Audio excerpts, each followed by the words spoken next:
Եթերում անցուդարձն է, եկել ենք միասին ու կարճ ամփոփելու օրվա կարևոր իրադարձությունները Հայաստանից ու աշխարհից։ Բարի երեկո։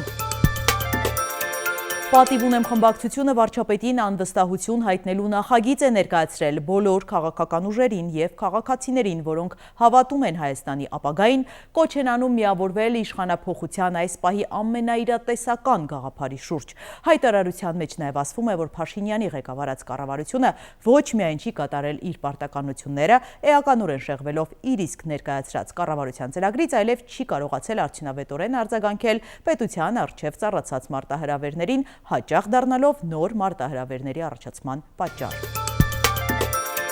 44-օրյա պատերազմում Էջմիածնի այսպես կոչված քիմիկների զորամասի պայմանագրային զինծառայողների զոհվելու, անհետ կորելու և գերեվարվելու գործով մեղադրվող զինված ուժերի գլխավոր շտաբի պետի նախկին տեղակալ Անդրանիկ Մակարյանը կարճ պատասխանել է գործընկերուհուս մի քանի հարցի, նա այսօր ներկայացել է նիստի։ Պարոն Մակարյան, ձեզ մի քանի հարց ունեմ, դուք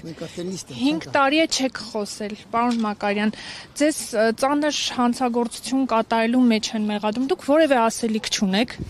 Եվ որ գգա դուք լսեք ու կտեսնեք անպայման։ Չեմ կարող ասել։ Այն Անդրանիկ Քոչյանը հայտարարել է, որ զեկույցը պատրաստ է եւ նոր ձերբակալություններ են սպասվում։ Դուք մտավախություն չունեք, որ կկալանավորվեք այդուհանդերձ։ Եվ որ գգա իմ խոսելու ժամանակը կասեն, դատավորությունը ես չեմ վարում։ Հայաստանի հետ սահման տանող ճանապարհի շինարարությունը գրեթե ավարտված է, հաղորդում է ադրբեջանական ապագործակալությունը։ Ճանապարհի շինարարությունը կատարված է 95%-ով։ Նախագծով 149 կիլոմետր երկարություն ունեցող ճանապարհի 123 կիլոմետրն արդեն իսկ կառուցված է։ Քաղաքացիական պայմանագիր խմբակցության պատգամավոր Արման Եղոյանը Facebook-ի իր էջում կիսվել է ռուս օգտատիրոջ գրառմամբ, որը վերաբերում է Հայաստանի պետական կնիքից Արարատի պատկերը հեռացնելուն։ Ով ասես պատմական հիշողությունից էր խոսում, բայց պարզվում է նույնիսկ 20 տարվա հիշողություն չունեն։ Կից գրել է Եղոյանը, բանն այն է, որ օգտատերը իր անձնագրի էջից լուսանկար է հրապարակել ու նշել, որ տարիներ առաջ էլ է կնիքի վրա բացակայել Արարատ լեռան պատկերը։ Որպես օրինակ նա ցույց է տվել 2004 և 2006 թվականներին հայ սահմանապահների խփած դրոշմները։ Արարատը երբեք չի եղել տարածքային պահանջի սիմվոլ, այն լրիվ ուրիշ բանի մասին է, և եթե անունանք իշխանության ջանքերի շնորհիվ այն դառնում է գրգռիչ գործոն, դա ուրիշ իրականություն է ստեղծում, գրում է Այլընտրանքային նախագծեր խմբի հիմնադիր Վահե Հովհաննիսյանը։ Պարզ ասած, եթե մենք պատրաստ ենք ուրանալու Արարատը, ապա թուրքերը կարճ ժամանակում հայտնվելու են Արագածի ստորոտում, հավելել է նա։ Երեկ երեկոյան հրդեհ է բռնկվել Հրազդանի խանութներից մեկում, տարհանվել ու հոսպիտալացվել է 2 քաղաքացի, նրանք տեղափոխվել են հիվանդանոց։ Երևանում բացվել է 44-օրյա պատերազմում զոհված Ալբերտ Հովհաննիսյանի տուն-թանգարանը։ Ալբերտ Հովհաննիսյանի հայրն է հայտնել լուրը և նշել, որ վերջապես իրենց ընտանիքի կողմից ստեղծված այս սուրբ անկյունը կյանքի կոչվեց։ Թուրքիան ավարտել է Հայաստանի և Իրանի հետ սահմանամերձ տարածքների ականազերծման աշխատանքները, դրանք անվտանգ են դարձել տեղանքում ապրող քաղաքացիների և սահմանային ծառայության աշխատակիցների համար։ ՄԱԿ-ի զարգացման ծրագրի, Եվրամիության և Թուրքիայի պաշտպանության նախարարության համագործակցությամբ 3 տարի տևած 23,8 միլիոն դոլար ընդհանուր արժողությամբ ծրագրով վնասազերծվել են Թուրքիայի արևելյան սահմանների 94 ականապատ դաշտ և 50,000 ական։ Իսրայելը սկսել է Գազա քաղաքի ամբողջ տարածքի լայնամասշտաբ ռմբակոծությունները։ Գրոհից հետո Իսրայելի պաշտպանության նախարար Իսրայել Կացը հայտարարել է՝ Գազան կրակի մեջ է։ Հրեական պետության նպատակը քաղաքն ամբողջությամբ գրավելն է։ Ռազմական օպերացիայի մեկնարկից հետո իսրայելական տանկերը մտել են քաղաք, արդեն կան տասնյակ զոհեր և վիրավորներ, գրանցվել են բազմաթիվ ավերածություններ։ Աքսիոսի տվյալով Իսրայելի հարձակումը սկսվել է Միացյալ Նահանգների պետքարտուղար Մարկո Ռուբիոյի Իսրայելի վարչապետի և նրա կաբինետի բարձրաստիճան անդամների հետ հանդիպումից մի քանի ժամ անց։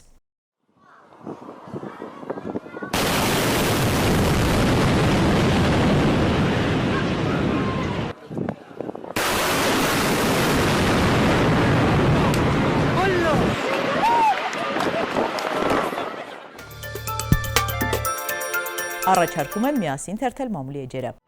Հրապարակը գրում է ՀՀԿ խորհրդարանական խմբակցությունն իշխանափոխության գործնական ուղիների եւ դրան շուրջ համախմբման օրակարգով լսումներ է հրավիրել սեպտեմբերի 26-ին։ Սերժ Սարգսյանի թիմակիցները ներքաղաքական իրավիճակի հանգուցալուծումը տեսնում են Նիկոլ Փաշինյանին իմպիչմենտ հայտնելու ճանապարհով։ Սակայն թիմում քննարկել եւ որոշել են, որ լսումների օրակարգը գլխագիրը պետք է ընդլայնել, քննարկումը չսահմանափակելով միայն իմպիչմենտի հարցով, այլ ներքաղաքական իրավիճակ, հանգուցալուծման ճանապարհներ, որպեսզի խորհրդարանական ընդդիմադիր գործընկերների հետ հարաբերությունները չսրվեն։ Պատիվ ունեմ խմբակցությունում կարծում են, որ դեռ կա հնարավորություն Հայաստան խմբակցության հետ ընդհանուր հայտարարի գալու եւ պրոցեսները համատեղ իրագործելու։ Թե ինչ ընթացք կստանան լսումները եւ արդյոք գործընկերները կմասնակցեն դրան, դեռ պարզ չէ։ Լսումները նախաձեռնողները հրավիրելու են խորհրդարանական եւ արտախորհրդարանական ընդդիմադիր ուժերին, քաղաքասարակության, մտավորականության ներկայացուցիչների, հանրային կարծիքի վրա ազդեցություն ունեցող գործիչներին։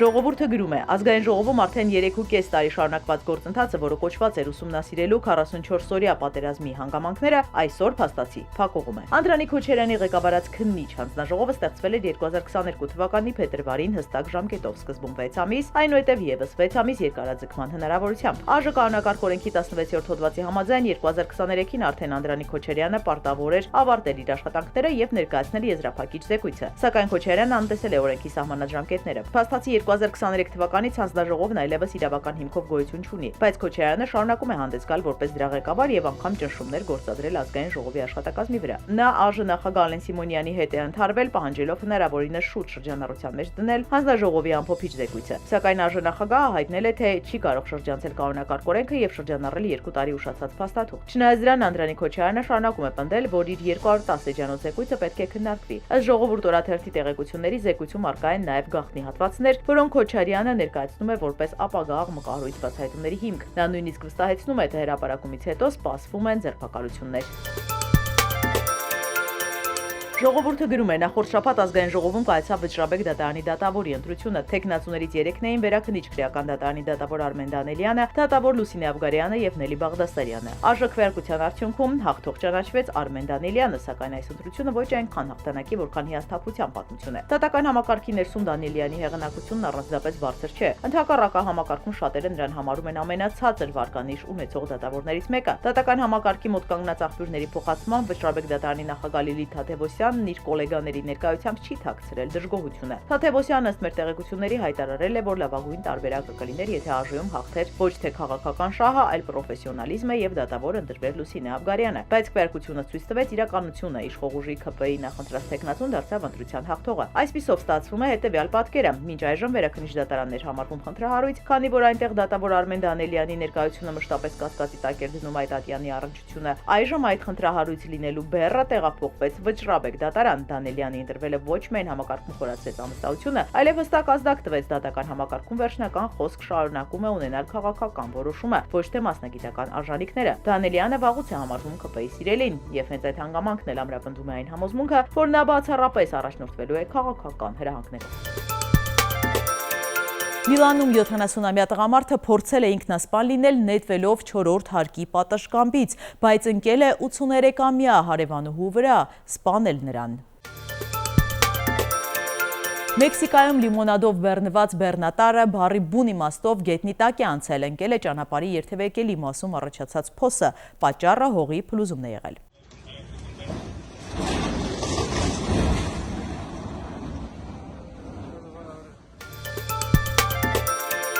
Չինաստանում բասկետբոլի Ստեֆան Քարիի համար դրոնների անկրկնելի շոու են կազմակերպել։ 5000 անօդաչու թռչող սարքեր երկնքում պատկերել են նրա դիմանկարը եւ նրա գնդակի հայտնի նետումը։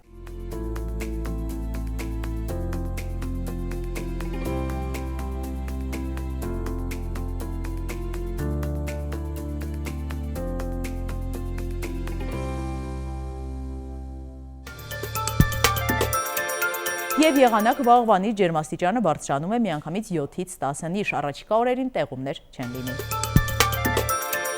Սիրելի հետևորդներ, եկեք կատարենք մի քանի պարզ քայլ մեր YouTube-յան ալիքը զարգացնելու համար, ձեզանից մի քանի վայրկյան է պահանջվելու։ Հավանում եք այս հաղորդաշարը ու բաժանորդագրվում։